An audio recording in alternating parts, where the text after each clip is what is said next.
boys and girls. This is Mrs. Lindberg, and I'd like to read a story to you today called An ABC of What Art Can Be. It's by Maher MacArthur, and the pictures are by Esther Pearl Watson. A is for artist, creator of art, making all sorts of things with the hands and the heart. B is for brush, used to paint or write on a wall or a page or a canvas of white. C is for computer. If there's one in your house, it can help you make art with the click of a mouse. D, make drawings with pencils or crayons or chalk, on paper, on cardboard, or on the sidewalk. E's for expression, your personal style. You might find it soon, or it might take a while. F, a frame can be a work of art too, whether bought at a store or made by you. G is for gold, the color of kings. It's used to make some of our most precious things.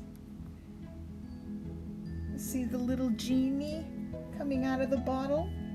It says, make a wish.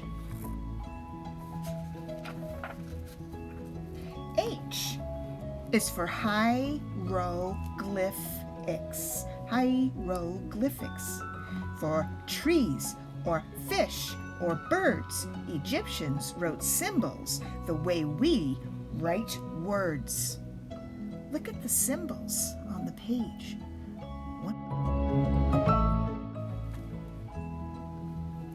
I is for inspiration. An idea so clever, it helps you come up with your best artwork ever. And J is for junk, which we think of as trash. It's used to make art without costing more cash. You can find that all over the house. Paper, cardboard tubes. K is for kiln, an oven that's hot. You can bake clay inside it and make a nice pot. L is for landscape, a beautiful scene of rivers and mountains and pastures of green. And sometimes you can collect things from the landscape and turn your findings into art.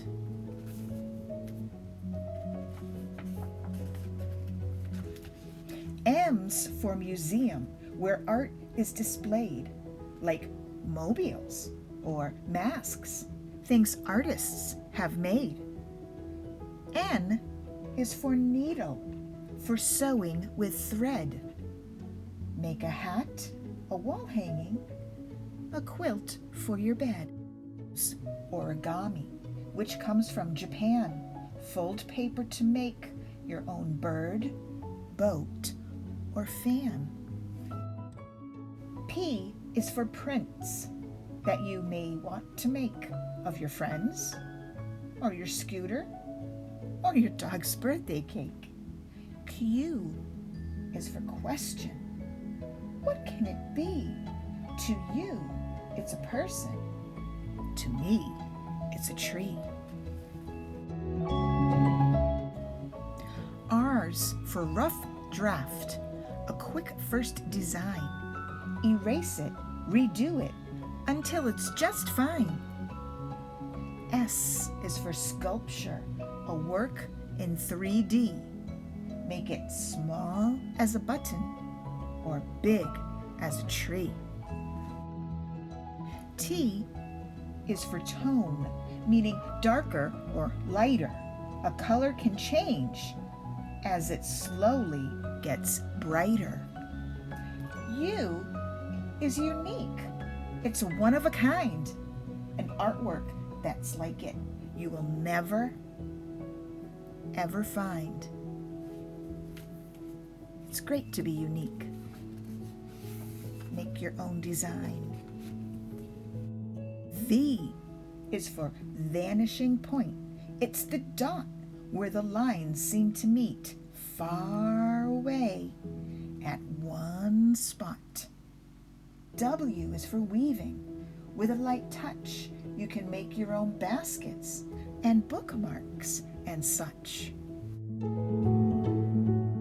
X is for exhibition, really spelled with an E. It's where art is shown for people to see. Y is for yarn, much loved by kittens, and knitters of scarves, socks, blankets, and mittens. Z is for zillions of ways to make art. Pick a pencil, a color, a fabric, and start. I hope you enjoyed this art book, an ABC book for artists of every age. Try, look, think, make, do. I hope you enjoy all of the art that you create, and please, if you create something that you're very proud of, send a picture of it through Seesaw to your teacher.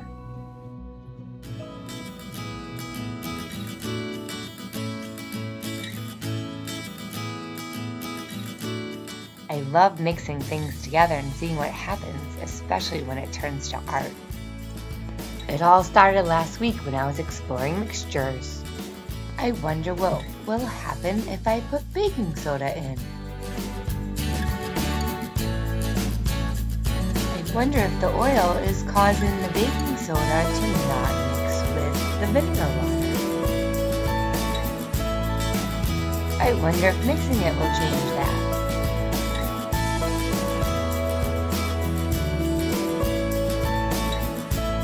How can I paint this explosion on my canvas?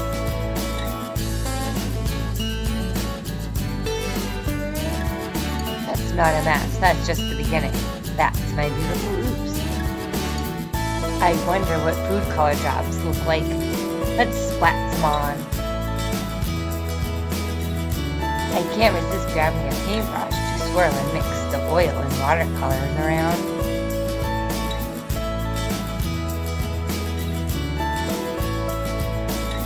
I wonder what the salted cornstarch will do to the water and oil.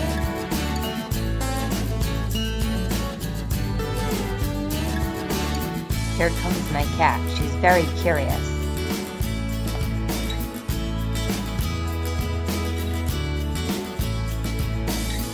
Watch the spots on the canvas when I pick up the jars. What do you notice?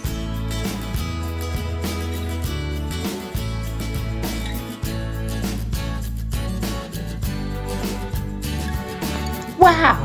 Look at that! What is happening? My curious cat actually comes back and sits on my painting while it dries. Her bottom half was green and oily. What a mess!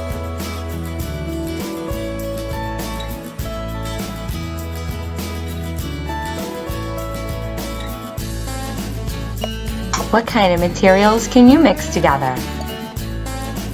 Do you notice what's missing?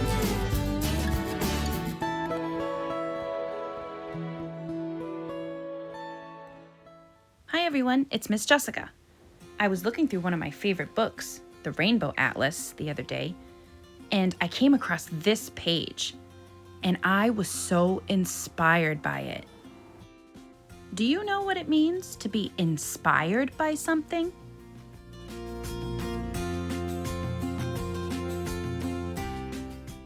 When something inspires you, it gives you an idea to make your own creation.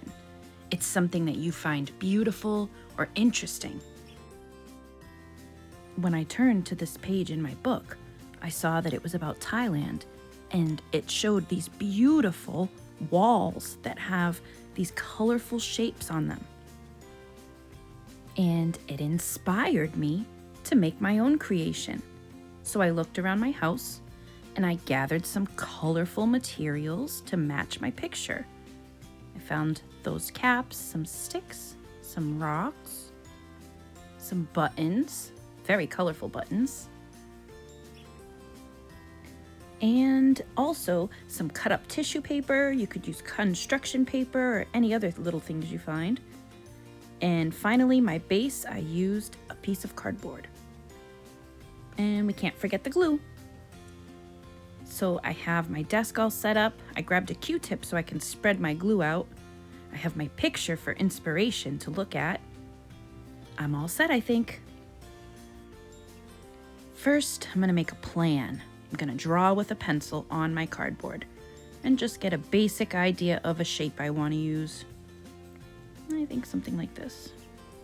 Maybe some lines sticking out. All right. Next, I'm gonna make a shape in the corner, just some lines like this. Okay, that's good. And then I think right here, some more lines. We'll see what I put there. I'm not sure yet.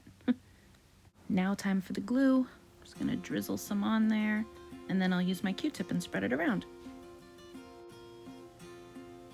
I think first I'm gonna add the little stones. There's all different colors of them. So I'm gonna start with the brown ones and I'll just make a row. Then there are these black ones. I'll add a row of those. And then these light off-white ones, I think. Yeah. Oh, I like how this looks. Maybe I'll use the tissue paper now. Add some color. Crumple it up and press it into the glue. All right. Yeah. Make a row of those. And then I'll just press them down and make sure they're really stuck in the glue so they don't fall off. And then maybe I'll finish it with this purple square. Huh. All right, now for the other shape. Maybe I'll use this cap for the center circle. Yeah, I like that idea. I will put some glue and spread it and place it. What do you think I should use for the outer circle? I'd like something colorful, I think. Let me spread this glue all around while I think about it. Maybe I should look back at my inspiration picture again. The first thing that I notice about the picture is the colors and the shapes, and that I have materials that match those. Buttons, colorful, and circles. These will work great. Let's place them all around.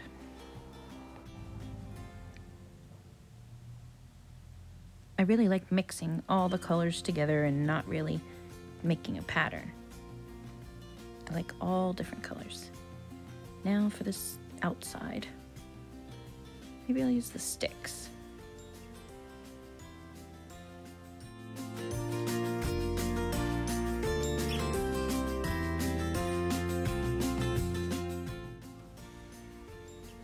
Now, how about this empty space? Maybe I'll use the caps. Line them up. I have 9 of them, so I'm gonna line them up in 3 rows of 3. 1, 2, 3, 4, 5, 6, 7, 8, 9. Now, I definitely want to add some more buttons. It needs more color, I think. I'll just place them in between.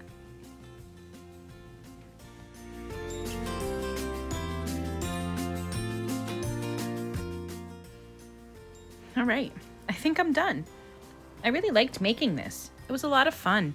Finding inspiration in a beautiful picture, finding materials around my house to create my own,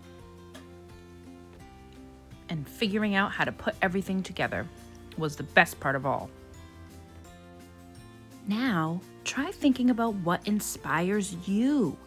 Have you seen something really interesting outside in nature, or in a book, or at your house? Don't forget, you can always share your inspiration and creations on Seesaw with your teachers. See you next week.